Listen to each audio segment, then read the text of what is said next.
14e leçon de notre MOOC philosophique, c'est la vérité, notion qui peut paraître de l'extérieur rébarbative, peu attrayante, technique, abstraite, certes, mais en même temps qui mérite d'être scrutée et approfondie. Raison supplémentaire, dirais-je, pour se pencher ici sur quelques auteurs de référence et quelques propositions de traitement qui ne sont pas inintéressantes.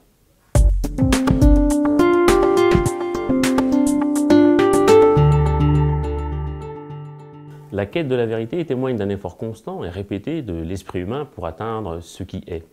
La vérité, en effet, se présente comme une double exigence théorique et pratique. La connaissance doit être vraie, l'action ne peut reposer sur une erreur d'appréciation, encore moins un mensonge. Mais encore faut-il déterminer, n'est-ce pas, comment nous pouvons accéder à cette vérité. Dire qu'il nous est possible de la connaître, sinon à quoi bon la poursuivre telle une chimère, revient à postuler un ensemble de procédures rationnelles, hypothético-déductives, qui seraient adéquates en ce qu'elles permettent de la saisir dès qu'elle se manifeste. À quoi reconnaît-on la vérité? Une telle vérité qui se manifesterait sous ce jour et dont il suffirait de lever les voiles pour admirer sa nudité paraît trop simple. Trop réduite qu'elle serait au rôle de faire-valoir de la démarche cognitive.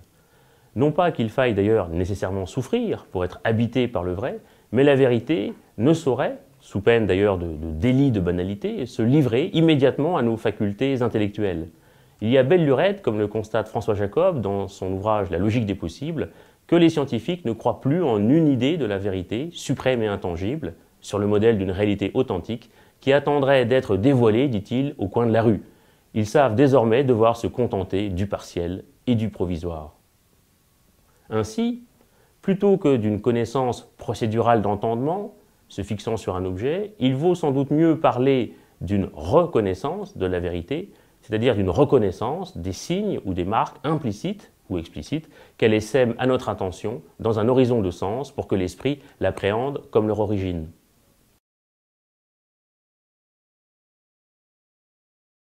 Mais la vérité n'est-elle plus alors, comme dans le cas de la réminiscence platonicienne, qu'une reconduction à l'identique par ressouvenir, reconduction à la conformité de l'idée de ce que le langage peut en dire?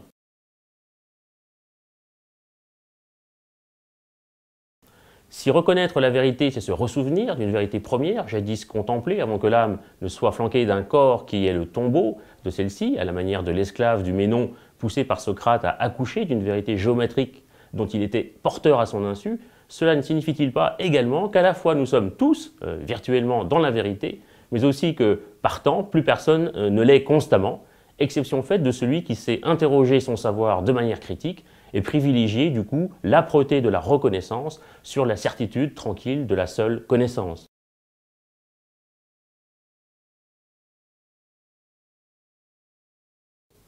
La reconnaissance est-elle alors ce qui ne peut manquer de traduire le besoin de vérité au cœur de l'homme, ou au contraire, ce qui peut le trahir constamment?